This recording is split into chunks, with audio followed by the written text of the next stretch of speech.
નમસ્તે મિત્રો, આજે આપણે જોવાના છીએ સ્વાધ્યાય 1.5 ની આપણે જે બેઝ ની જરૂર પડશે એની આજે આપણે થિયરી ભણીશું। પહેલા તો આપણે 1.4 સુધી અત્યારે કમ્પ્લીટ કરી નાખ્યું છે। તો સ્વાધ્યાય 1.5 માં આપણને કયા ગણની જરૂર પડશે? તો કે પૂરક ગણ। ઓકે, આ ગણ શું છે? અત્યાર સુધી આપણે ઘણા ગણના પ્રકાર ભણી ગયા, તો આ હવે એક નવો પ્રકાર છે પૂરક ગણ। પણ પહેલા પૂરક ગણ આપણે મેળવવો હોય તો એના માટે બે વસ્તુ જરૂરી રહેશે। કઈ બે વસ્તુ? તો u એ સાર્વત્રિક ગણ છે। આપણે સાર્વત્રિક ગણ એટલે શું એ આપણે આગળ અગાઉ સમજી ગયા। u એ સાર્વત્રિક ગણ છે અને કોઈ પણ એક ગણ a લઈ લો, ગણ a u નો ઉપગણ છે, બરાબર છે? તો આ બે વસ્તુ મારી પાસે હોવી જોઈએ કે u એક સાર્વત્રિક ગણ આપણી પાસે હોવો જોઈએ અને પછી ગણ a ની જગ્યાએ કોઈ પણ બીજો ગણ હોઈ શકે, પણ ત્યાં શું કન્ડિશન હોવી જોઈએ? તો એ સાર્વત્રિક ગણનો ઉપગણ હોવો જોઈએ। જો આ બે વસ્તુ હોય તો એના પછી આપણે પૂરક ગણ શું છે એ આપણે પૂરક ગણ મળી જશે। તો હવે પૂરક ગણ કઈ રીતે મળે? કે ગણ જો આપણે શું કહીએ કે ગણ a એ u નો પૂરક ગણ છે। તો પહેલા તો આપણે પૂરક ગણની એક સંજ્ઞા શું છે એ સમજી લઈએ। તો a ડેશ એ પૂરક ગણની શું છે? સંજ્ઞા। એટલે કે આને શું વચાય? a નો પૂરક ગણ। a ડેશ એટલે શું કહેવાય? આપણે a નો પૂરક ગણ, બરાબર છે? તો હવે આ a ડેશ બરાબર શું થાય? તો a ડેશ એટલે શું થઈ જાય? તો કે u માઈનસ a। એટલે અગાઉ આપણે સમજી ગયા હતા તફાવત ગણ, એટલે કે u માં સભ્યો હોય પણ a માં ન હોય તેવા સભ્યો શું આવશે એનો આન્સર, બરાબર છે? તો તમે હવે આને વ્યાખ્યાની રીતે મારે લખવું હોય તો કઈ રીતે લખી શકાય? તો કે સાર્વત્રિક ગણ u માં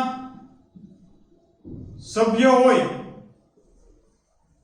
પણ ગણ a માં સભ્ય ન હોય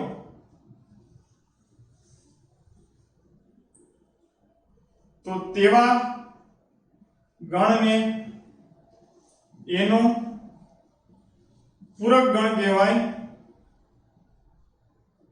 અને એની નિશાની શું છે? તો કે એનો પૂરક ગણ એટલે કે a ડેશ, બરાબર છે? આ થઈ આપણી વ્યાખ્યા। પણ વ્યાખ્યાની રીતે યાદ ન રાખો તો તમે ડાયરેક્ટ કહી શકો કે પૂરક ગણ એટલે આને કહેવાય a dash is equal to શું થાય? u minus a। એટલે કે આપણે એનો તફાવત ગણ જે રીતે આપણે મેળવતા હતા એ રીતે આનો જે આન્સર આવશે એ શું થઈ જશે? આપણો પૂરક ગણ। તમને આનું હજી પણ ખ્યાલ ન હોય તો આપણે એક ઉદાહરણ લઈને તમને સમજાવી દઉં।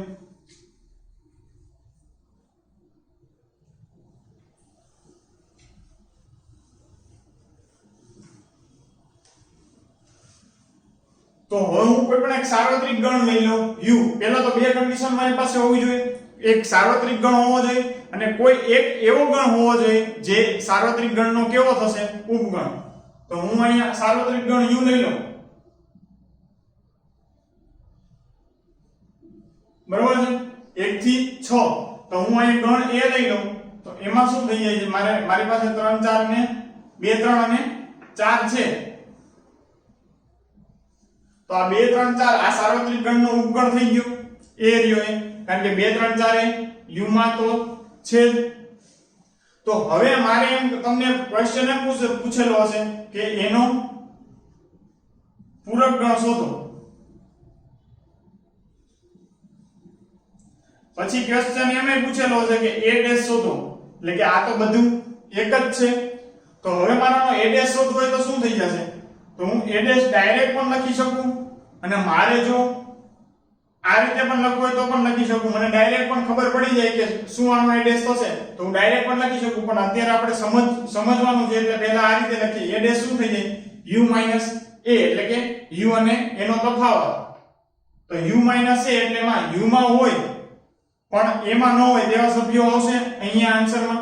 તો u માં કયા કયા સભ્યો છે 1 2 3 4 5 6 પણ એમાં 2 3 અને 4 છે તો 1 5 અને 6 નો આન્સર આવશે કેમ કે u માં જ હોવા જોઈએ સભ્યો બરાબર છે એમાં ન હોય તેવા સભ્યો શું થઈ જાય તફાવત ગણ થઈ જાય તો આપણે આન્સર a ડેશ શું આવી ગયો તો કે એનો પૂરક ગણ શું આવી ગયો 1 5 અને 6 બરોબર છે મિત્રો તો આ તમને હું એક્ઝામ્પલ તરીકે મેં સમજાવી દીધું હવે આ પૂરક ગણના ઘણા ગુણધર્મો પણ છે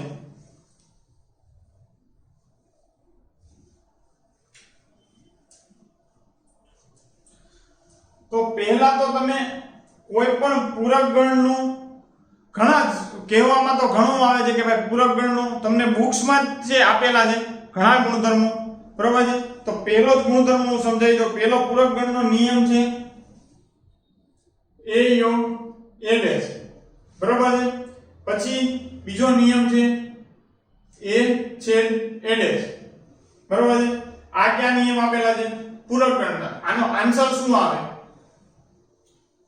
તો હું હમણાં આની પહેલા મેં ઉદાહરણ જે આપ્યું હતું એ હું અહીંયા રાખું જ છું એટલે તમને આનો આન્સર તરત ખબર પડી જાય કે 1 2 3 4 5 અને 6 હતા અને અહીંયા a આપી દીધું હતું 2 3 અને 4 તો આનો a ડેશ શું થઈ જતો હતો આન્સર હું ડાયરેક્ટ કહી દઉં કે આમાં 2 3 4 આમાંથી કાપી આમાં u માંથી 2 3 4 નહીં લખવાના બાકીના બધા સભ્યો લખી નાખો એટલે શું થઈ જશે a ડેશ બરાબર છે તો હવે પેલો પૂરક ગણનો નિયમ છે આ નિયમ તો આપણે કહીએ તો શું થાય a યોગગણ a ડેશ એટલે આનો આ ગણનો અને આ ગણનો યોગગણ શું થાય તો આનો અને આ ગણનો યોગગણ અહીંયા જ લખું તો શું થઈ જાય તો કે 1 2 3 4 5 અને 6 તો આ કોના બરાબર થઈ ગયું જોઈ લો u બરાબર થઈ ગયું બરોબર છે બીજો નિયમ છે કે આ બંનેનો છેદગણ શું થાય તો આ બંનેમાં કોમન સભ્ય એક પણ હશે નહીં તમે અહીંયા જોઈ શકો છો તો એનો છેદગણ કેવો થઈ જશે ખાલી ગણ તો આ બે નિયમ કેના થઈ ગયા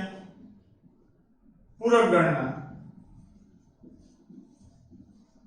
બરોબર છે પછી હવે બીજા નિયમ આપેલા છે કે ધ મોર્ગનના નિયમ તમે તમારી ટેક્સ્ટ બુકમાં જોઈ શકો છો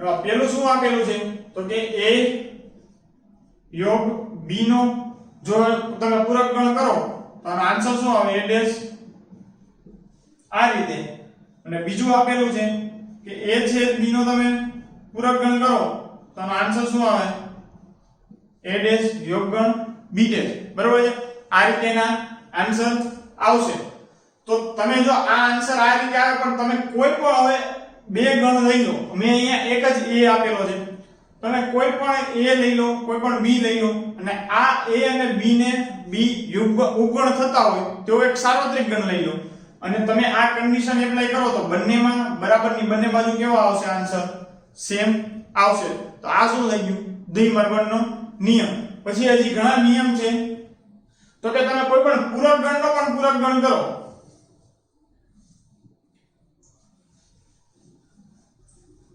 શું આપેલું છે આપણને કે તમે પૂરક ગણનો પણ પૂરક ગણ કરશો એટલે કે અહીંયા a ડેશ આનો પણ પૂરક ગણ કરો તો આ આન્સર કેવો આવી જશે હંમેશા a આવી જશે શા માટે તો અહીંયા જોઈએ અહીંયા a ડેશ છે હવે આનો હું પૂરક ગણ કરું એટલે કે આનો મીનિંગ શું થાય u માઈનસ a ડેશ થાય એટલે કે u માં હોય પણ a ડેશ માં ન હોય તેવા સભ્યો તો a ડેશ માં 1 5 6 છે બરાબર તો u માં કયા સભ્ય લખવામાં આવશે 2 3 અને 4 તો 2 3 4 કોના બરાબર થઈ ગયા જોઈ લો a બરાબર થઈ ગયા બરાબર છે તો આનો આન્સર કે હંમેશા કેવો આવશે a પૂરક ગણનો પણ પૂરક ગણ કરવામાં આવે ત્યારે હંમેશા આન્સર કેવો આવે a બરાબર છે તો આવા ઘણા આ નિયમ તમે નિયમ તો ન કહી શકો તમને આ સામે આપે એટલે તમે ડાયરેક્ટ એનો આન્સર આપી શકો કે ભાઈ આનો પૂરક ગણ આ શું થઈ જાય આ a જ આવે માત્ર આની પહેલા ધ મોર્ગનનો નિયમ હતો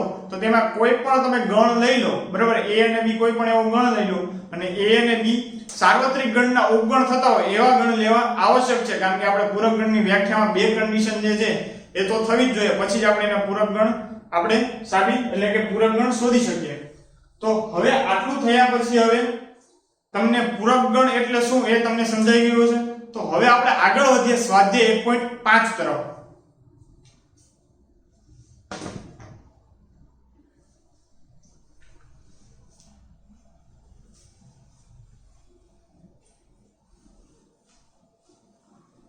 તો સ્વાધ્યાય 1.5 માં શું કીધેલું છે?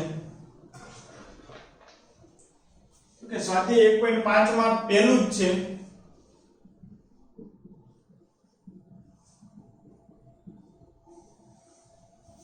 એમાં પહેલું આપેલું છે આપણને કે u બરાબર આપણને આપી દીધું છે 1 થી અને 9.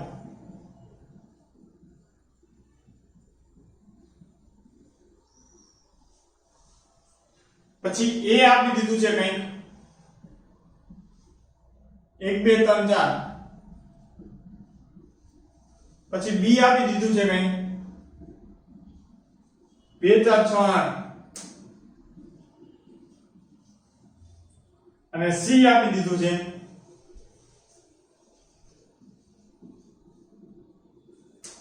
3 4 5 6. તો નીચેના ગણ શોધો.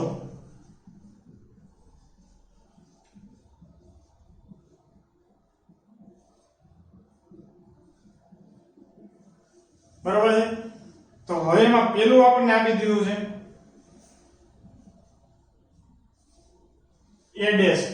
તો હવે a ડેશ શોધવાનું. a ડેશ એટલે મેં તમને કીધું હતું કે આનો મીનિંગ શું થાય કે પૂરક ગણ શોધો. કોનો પૂરક ગણ શોધવાનો છે?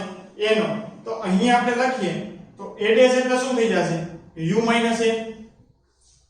તો u માં છે પણ એમાં નથી. આ સભ્યો ક્યાં થઈ જશે? તો કે એના સભ્યો u માંથી બાદ કરી નાખ્યા. હંમેશા જ્યારે રકમ પૂરક ગણ શોધવાનું હશે ત્યારે એ હંમેશા કેવો હશે? u નો ઉપગણ હશે. કારણ કે જો 1 2 3 4 તો એ u માં તો એટલે કે સાર્વત્રિક ગણમાં તો હોવાના જ છે. તો 1 2 3 4 ને આપણે ન લખતા અને આન્સર શું આવી જશે? તો કે 5 થી આપણે 9 સુધી લખી નાખીએ. બરોબર છે. તો આ આપણો પહેલું થઈ ગયું. હવે એના પછી સેકન્ડ જોઈએ આપણે. સેકન્ડ માં શું કીધેલું છે? તો કે b ડેશ શોધવાનો છે. તો સેમ રીત તો b ડેશ શું થઈ જશે અહીંયા? u minus b. તો જો u માઈનસ b થતું હોય તો આનો મીનિંગ શું થાય કે સાર્વત્રિક ગણમાં એવા સભ્યો હોવા જોઈએ. એટલે આનો આન્સર એવો હોવો જોઈએ કે સાર્વત્રિક ગણમાં જ સભ્ય જે સભ્યો આના આન્સરમાં આવશે એ માત્ર સાર્વત્રિક ગણમાં જ હોવા જોઈએ, b માં હોવા જોઈએ નહીં. એટલે કે સાર્વત્રિક ગણના આમાં આપણે b ના સભ્યો સાર્વત્રિક ગણમાંથી આપણે કાઢી નાખીએ અને જે લખી નાખીએ તો એ શું થઈ જશે? b નો પૂરક ગણ. બરોબર છે. તો આનો આન્સર તો તમે જાતે કરી શકશો. બરાબર છે. હવે એના પછી ત્રીજું જોઈએ. a ઉપગણ c નો પૂરક ગણ. બરોબર છે. તો અહીંયા તમે ડી મોર્ગનનો નિયમ પણ લગાડી શકો. બરોબર છે. કારણ કે આપણે જોયું હતું કે a યોગ b હોય એનો પૂરક ગણ હોય તો એનો આન્સર શું થઈ જતો હતો? a ડેશ છેદ ગણ b ડેશ. તમે એ પણ કરી શકો અને એમ ન કરવું હોય તો શું કરી નાખવાનું? તો પહેલા આપણે આનો મીનિંગ શું થાય કે આ યોગ ગણ આ હોય તો આનો મીનિંગ શું થાય? u માઈનસ a યોગ c. એટલે કે u ના સભ્યો માઈનસ a યોગ c ક્યાં થશે? તો કે a નો ઉપગણ c સાથે કરીએ તો શું થઈ જશે? પહેલા તો આના સભ્યો લખી નાખો 1 2 3 અને 4. પછી c ના સભ્યો ક્યાં થશે? 3 4 તો છે એટલે c ના સભ્યો થશે 5 અને 6. બરોબર છે. તો આ u માંથી એટલે કે હવે u માં હોય પણ આ a યોગ c આ જ a યોગ c માં નો એવા સભ્યો આનો શું થઈ જશે? પૂરક ગણાનો.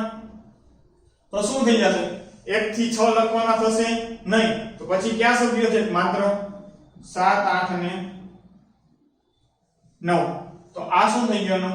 બરોબર છે. આ આપણને કેનો પૂરક ગણ મળી ગયો? a યોગ c નો પૂરક ગણ. બરોબર છે.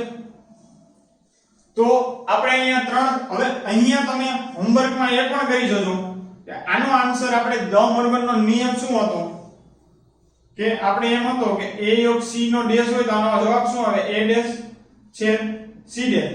તમે આ પણ કરી શકો. આન્સર કયો આવશે? આજે આપણને 7 8 9 આવ્યો એ જ આન્સર આવશે. તમે વેરીફાઈ કરવા માટે તમે હોમવર્કમાં કરજો. બરાબર છે. આન્સર સેમ જ આવશે. હવે ચોથું જોઈએ. આમાં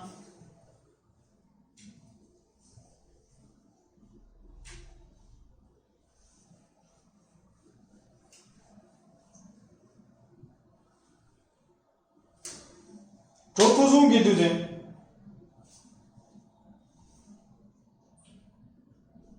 કે a યોગ b નો પૂરક ગણ. આનો આન્સર શું થાય? તો હવે હું અહીંયા ડી મોર્ગન થી સાબિત કરીશ. બરોબર છે? તો આનો મીનિંગ શું થાય કે a છેદ a ડેશ છેદ b ડેશ. બરોબર છે? ડ મોર્ગન નો આપણે નિયમ હતો કે એનો નિયમ શું છે કે ભાઈ જ્યારે આ રીતે યોગગણનો પૂરક ગણ હોય ત્યારે a ની સાથે a નો પૂરક ગણ પછી અહીં યોગગણની જગ્યાએ છેદગણ થઈ જશે અને b નો પૂરક ગણ. તો એનો આનો આન્સર આવી જશે. તો પહેલા તો a ડેશ એટલે કે એનો પૂરક ગણ શું થશે? તો અહીંયા શું થશે? u a અને એનો છેદ અહીંયા છેદગણ u b. તો આ શું થશે? તો કે 1 થી 4 નહીં લખવાના, બાકીના બધા સભ્યો લખી નાખું 5 6 7 8 અને આનો છેદગણ કરું તો અહીંયા શું થઈ જશે? 2 4 6 8 નહીં લખું અને બાકીના બધા લખી નાખું 1 3 5 7 અને 9. બરોબર છે? તો હવે આ બંનેનો છેદગણ શું થશે? છેદગણ એટલે શું? તમે ભૂલી ગયા છો તો રિવાઇઝ કરા દો કે જે બે ગણ આપેલા હોય એમાંથી જે કોમન સભ્ય આવતો હોય એ શું થઈ જશે? એનો છેદગણ. તો અહીંયાથી કોમન સભ્ય ક્યાં છે? પહેલા તો 5. બરોબર છે? પછી 6 7 7 થઈ જશે કોમન અને પછી શું થઈ જશે? 9. તો આ કોનો આન્સર આવી ગયો? a યોગ b નો પૂરક ગણ. તો આ એનો આન્સર આવી ગયો. તમે હવે આને એમ પણ રીતે આપણે આગળમાં મેં તમને હોમવર્કમાં ડી મોર્ગન થી સાબિત કરવાનું કીધું. હવે તમે આમાં હોમવર્કમાં શું કરશો તો કે આને આપણે આમ પણ લખી શકીએ તો કે ભાઈ u a યોગ b. બરાબર છે? તો આ બધાનો જવાબ શું આવે? સરખો જ આવે. આ રીતે તમે હોમવર્કમાં કરશો તો આન્સર શું આવી જશે? 5 7 અને 9 જેનો આન્સર આવશે. તો એના પછી હવે આપણે જોઈએ પાંચમું કે a ડેશ અને એનો પણ ડેશ આન્સર શું આવે? તો મેં તમને કહી દીધું કોઈ પૂરક ગણનો પણ પૂરક ગણ કરવાના આવે ત્યારે આન્સર હંમેશા એ ગણ પોતે જ આવી જાય. તો પણ આપણે અહીંયા સાબિત કરીએ. તો પહેલા તો શું થઈ જશે? a ડેશ અને એનો પણ પૂરક ગણ એટલે u a ડેશ થશે. તો હવે a ડેશ શું છે આપણો અહીંયા? તો કે a ડેશ આપણો અહીંયા મેં જોઈ લીધું તો 5 6 7 8 9 થશે. તો પહેલા તો આ હું લખી નાખું ક્યાં છે? 1 થી 9.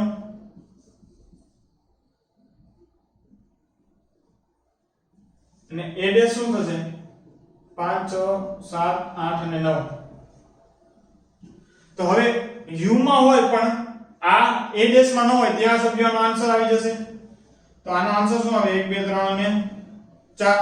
તો 1 2 3 4 શું છે આપણો? એ પોતે જ છે. તો કોઈ પણ પૂરક ગણનો પણ પૂરક ગણ કરીએ તો આન્સર ગણ પોતે જ આવી જાય. તો આન્સર આવી ગયો. આ તમને આવા ક્વેશ્ચન તમે JEE માં ઘણી વખત પૂછાતા હોય છે. તો એના પછી નેક્સ્ટ છઠ્ઠું જોઈએ.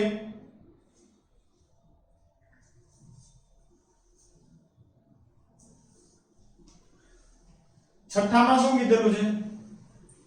તો કે તફાવત ગણ આપેલો છે એનો પૂરક ગણ શોધવાનો છે આપણે. તો એ પણ આપણે શોધી લઈએ. તો કે છઠ્ઠું તો કે b c નો પૂરક ગણ. તો એનો મીનિંગ શું થઈ જાય? તો b c એટલે કે u બરાબર છે u b c એટલે કે પહેલા તો આનો તફાવત ગોતવાનો અને પછી જે નો આન્સર આવે એની સાથે આનો તફાવત ગણ શોધી લેવાનો. તો પહેલા u માઈનસ હવે આ b c એટલે કે b માં હોય પણ c માં ન હોય ત્યાં સુધી ક્યાં થશે? તો કે b માં 2 છે, c માં 2 નથી. 4 પણ છે, 6 તો 6 પણ છે, 8 નથી. બરોબર છે? તો આ શું થઈ ગયું? તફાવત ગણ મળી ગયો આપણને. હવે આના સભ્યો આપણે કહીએ તો આના હું પહેલા સભ્ય લખી નાખું 1 થી 9. આ લખવાનું કારણ એ છે કે ઘણા વિદ્યાર્થીઓને સમજવામાં પ્રોબ્લેમ થાય તો હું આ બધું સ્ટેપ બાય સ્ટેપ તમને સમજાવું છું. અગર તમે ડાયરેક્ટ પણ જેને ખબર પડી જતી હોય તો એને આવું કઈ લખવાની જરૂર નથી. તમે ડાયરેક્ટ આના પછી u માંથી જોઈ અને ડાયરેક્ટ આન્સર લખી શકો. હવે u માં હોય પણ આજે આ ગણમાં ન હોય એટલે કે 2 અને 8 માં 8 ન હોય એવા સભ્યો ક્યાં થઈ જશે? તો 2 અને 8 કાઢી નાખવાના બાકી જે વધે એ બધા સભ્યો લખી નાખવાના. 2 નહીં આવે, 7 અને 9. તો આ આન્સર શું થઈ ગયો? b - c નો પૂરક ગણ. તો આપણો અહીંયા શું થઈ જાય છે? પહેલો દાખલો શું થઈ જાય છે? પૂરો થઈ જાય છે. બરાબર છે મિત્રો? તો હવે આના પછીના નેક્સ્ટ દાખલા તરફ આપણે આગળ વધીએ. તો એ દાખલો છે દાખલા નંબર 2.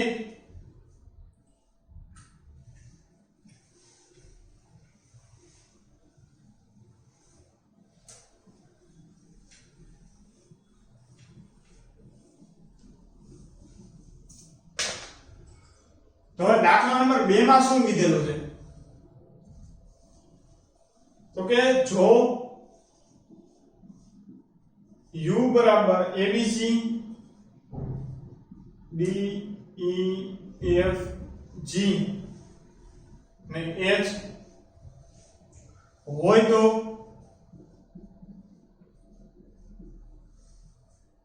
નીચેના પૂરક ગણ શોધો.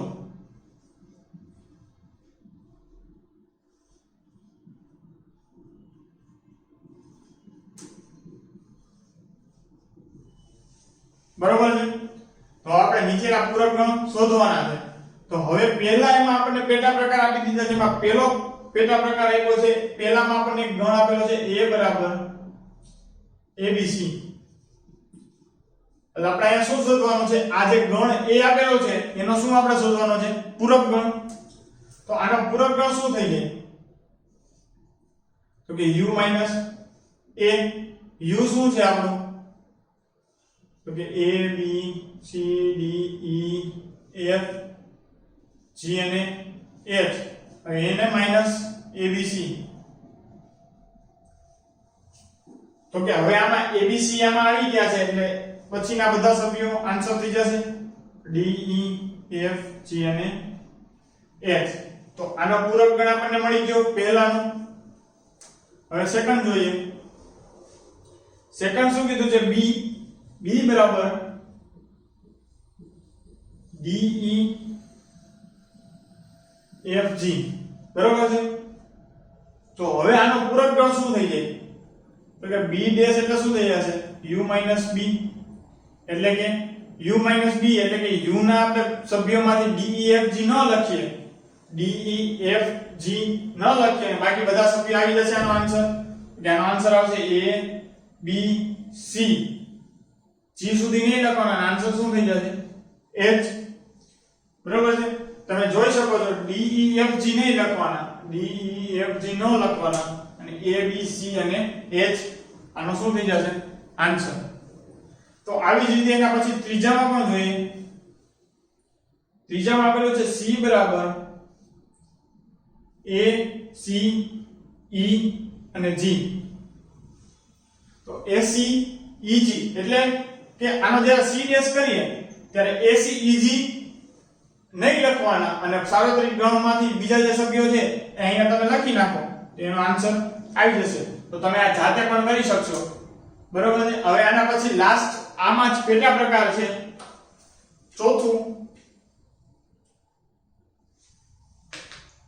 ચોથામાં શું કીધેલું છે?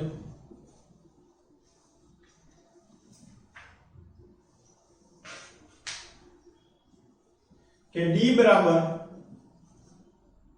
f g h અને a. તો આ રીતે છે. તો આનો શું થઈ જશે પૂરક ગણ? તો કે આનો પૂરક ગણ શું થઈ જશે? u - d. હું આ u - d લખું છું. તમે જો તમને સમજાઈ ગયું હોય તો તમે ન લખો તો પણ ચાલે. તો ડાયરેક્ટ પણ આનો આન્સર તમે લખી f g h a નહીં લખવાના, બાકીના બધા સભ્યો લખી નાખવાના. b c d e f નહીં લખવાનો, g નહીં લખવાનો, h નહીં લખવાનો. તો બધા આન્સર અને આવી ગયા બીજા બધા. ઓકે, તો આપણો આન્સર થઈ ગયો. તો અહીંયા આપણો બીજા નંબરનો દાખલો પણ શું થઈ જાય છે? પૂરો થાય છે. તો હવે નેક્સ્ટ લેક્ચરમાં આપણે આનાથી આગળ ત્રીજા નંબરના દાખલા પર આગળ વધીશું. Thank you.